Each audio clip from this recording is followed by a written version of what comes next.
फीजा के चेहरे पर एक जोरदार थप्पड़ पड़ता है।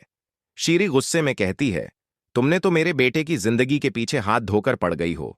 उसकी जिंदगी तबाह होने की सबसे बड़ी वजह तुम हो, लेकिन पता नहीं वह अब तक तुम्हारा पीछा क्यों नहीं छोड़ पाया।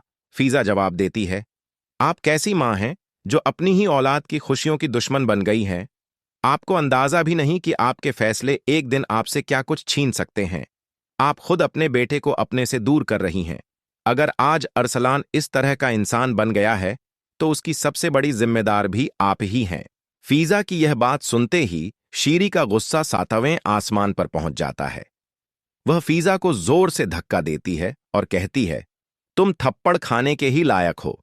तुम वही लड़की हो जिसे मैंने कभी पसंद नहीं किया, लेकिन अपने बेटे की खुशी की वजह से मुझे मजबूर होकर वह सब करना पड़ा जो मैं किसी भी हाल में नहीं करना चाहती थी। फीजा के चेहरे पर एक जोरदार थप्पड़ पड़ता है।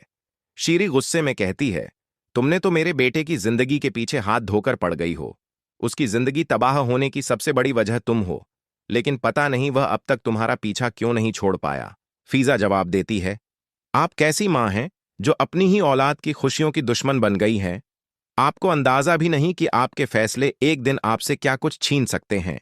आप खुद अपने बेटे को अपने से दूर कर रही हैं।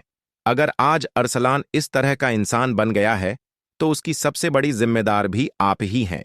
फीजा की यह बात सुनते ही शीरी का गुस्सा सातवें आसमान पर पहुंच जाता है। वह फीजा को जोर से धक्का देती है और कहती है, तुम थप्पड़ खाने के ही लायक हो।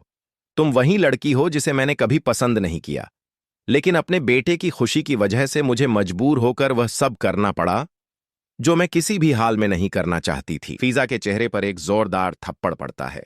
शीरी गुस्से में कहती है, तुमने तो मेरे बेटे की जिंदगी के पीछे हाथ धोकर पड़ गई हो। उसकी जिंदगी तबाह होने की सबसे बड़ी वजह तुम हो, लेकिन पता नहीं वह अब तक तुम्हारा पीछा क्यों नहीं छोड़ पाया।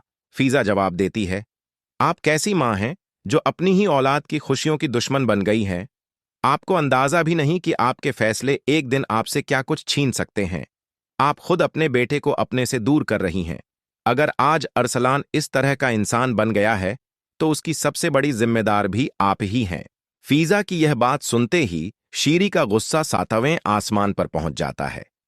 वह फीजा को जोर से धक्का देती है और कहती है, तुम थप्पड़ खाने के ही लायक हो।